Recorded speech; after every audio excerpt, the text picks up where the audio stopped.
So let's talk about what you need to gather when paying a subcontractor and why.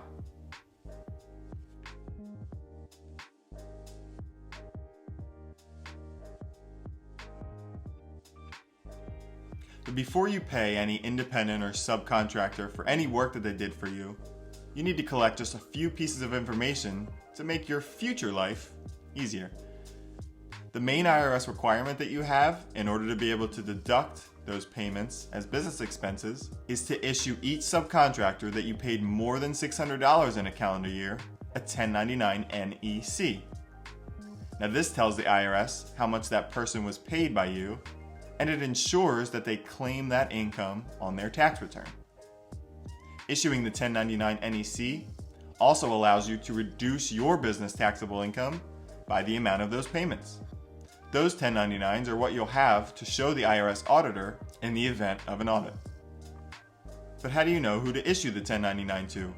If you should use the business or personal name, the social security number, or the EIN? That information is all gathered on Form W-9. And if you make it a point to collect the W-9 from the worker before the payment is issued, or better yet, before any work is done, the subcontractor will be much more likely to hand over that information.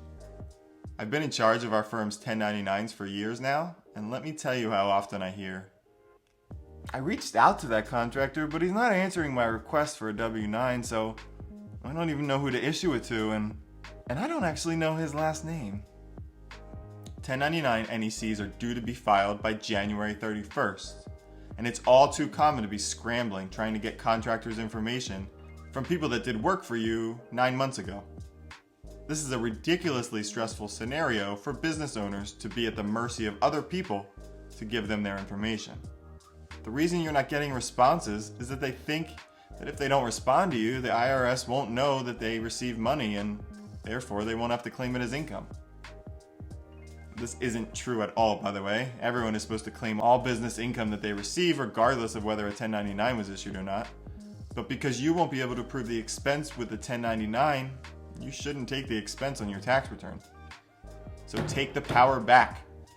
While the ball is still in your court, before you make that payment, get their W-9 so you don't have to chase them down at the end of the year. And make it a point that you need it on file before your accounting department can issue payment. Lots of companies use this as an excuse, even if they're their own accounting department.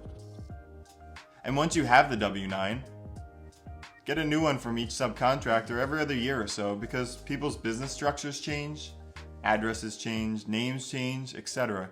And you want to make sure that you're providing the IRS with the most up-to-date information about that person.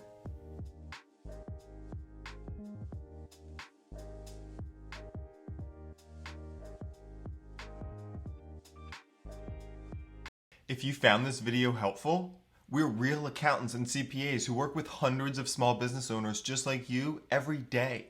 Check us out at engagecpas.com to see if we're a good fit for your business. We also have business courses available to help small business owners understand their business. They're for you to learn about your financials, your taxes, how to pick the right entity, tax myths, and everything else about your business. Learn at your own pace. Check those courses out on the Education tab on our website. You can also find us on Instagram at Engage CPAs.